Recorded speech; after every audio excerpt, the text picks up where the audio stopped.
Imagine this. You're clinging to a rusted metal platform, 2,000 feet above the desert floor.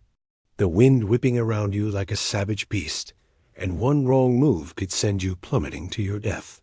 That's the nightmare two best friends find themselves in the heart-pounding story of Fall. But before we dive in, if you've ever faced your deepest fears head-on, hit that like button now. It'll mean the world to me. Our story begins with Becky, a young woman shattered by loss. It's been nearly a year since her husband Dan died in a tragic rock-climbing accident. Becky and Dan were on a climb with their friend Hunter when a sudden slip turned everything upside down. Dan fell, and despite Becky's desperate attempts to hold on, he was gone. Now, Becky spends her days drowning in grief, numbing the pain with alcohol, staring at old photos that only deepen her sorrow. Her father, James, watches helplessly as she spirals, urging her to move on. But Becky can't let go. Dan's ashes sit untouched in a box, a constant reminder. One day, Hunter shows up, her bold, adventurous best friend who's been climbing solo to cope. Hunter sees Becky's pain and proposes something wild. Becky, let's climb the B67 TV tower. It's 2,000 feet tall, abandoned in the desert. We scatter Dan's ashes from the top, and you finally say goodbye. It'll set you free. Becky hesitates, her heart pounding with fear. Climbing was her life with Dan, but now it terrifies her. Yet something in Hunter's eyes convinces her. Maybe this is the closure she needs. I love how this setup captures that raw human struggle. Grief can paralyze us, but sometimes a crazy idea from a friend is what pulls us out. If you've ever lost someone close, you know that ache. What would you do to find peace? They drive out to the remote desert, the massive tower looming like a giant skeleton against the sky. It's rusted, forgotten, a relic from old TV broadcasts, standing taller than the Eiffel Tower.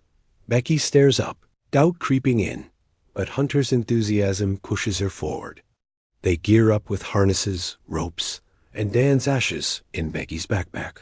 As they start the climb, the ladder creaks under their weight, the ground shrinking below. Hunter chats to ease the tension. Remember that time in Yosemite when Dan dared us to jump the creek? We were soaked, but laughing like kids. Becky smiles faintly, the memories warming her despite the height. Halfway up, they pause on a platform, hearts racing, the view breathtaking, endless desert stretching out, a sea of sand and sky. But the higher they go, the more the tower sways in the wind, metal groaning like it's alive. Finally, they reach the tiny platform at the very top, exhausted but exhilarated. Becky pulls out the box, tears in her eyes. Dan, this is for you. I love you. She scatters the ashes, watching them dance away on the breeze. For a moment, peace washes over her. It's done. Hunter cheers. We did it. You're back, Becky. They snap selfies, toasting with a drone Hunter brought to film the epic moment. But as they prepare to descend, disaster strikes. The ladder section below them, weakened by rust, collapses with a deafening crash, tumbling into the abyss. Becky and Hunter freeze, horror-struck. They're stranded on a 10-foot square platform, 2,000 feet up, with no way down.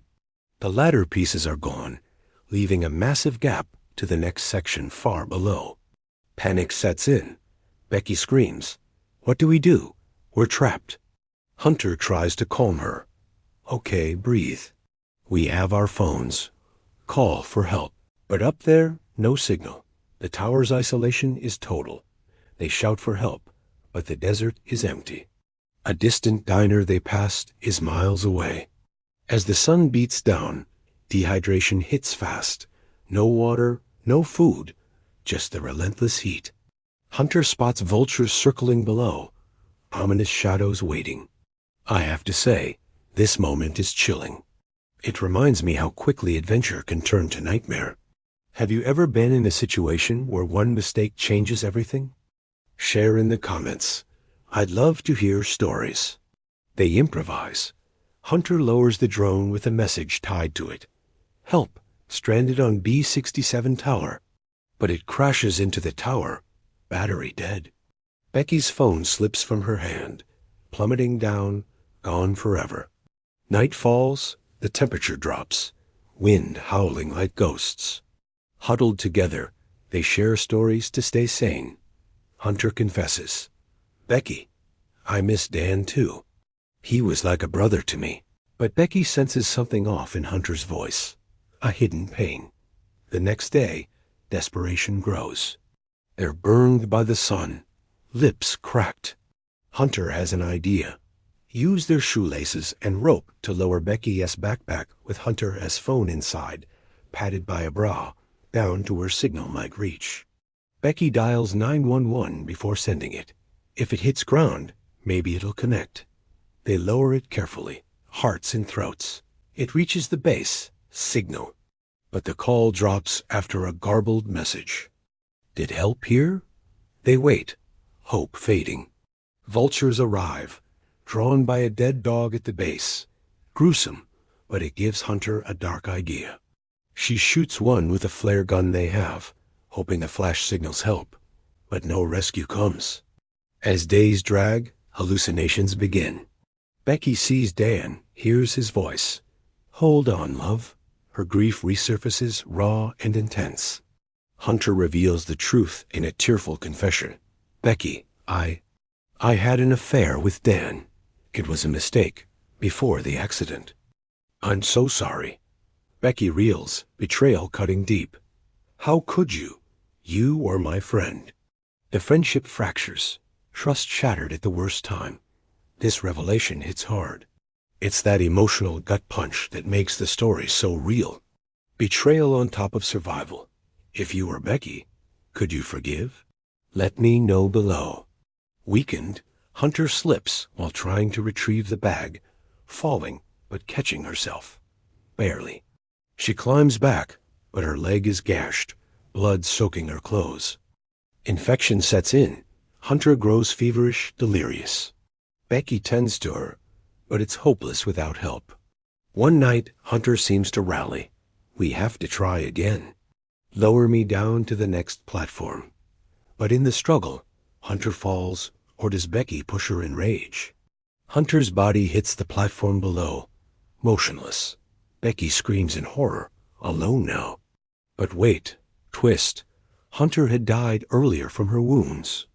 Becky hallucinated the confession scene. The real Hunter succumbed quietly.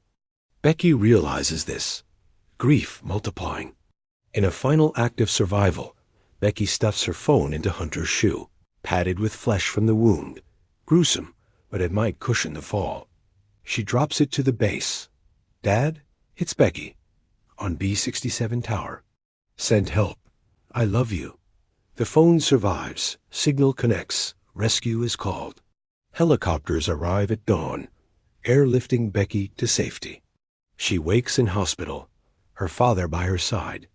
You made it, kiddo. Becky scatters the remaining ashes properly, finding true closure. As she heals, she climbs again, not in fear, but in strength. What a journey.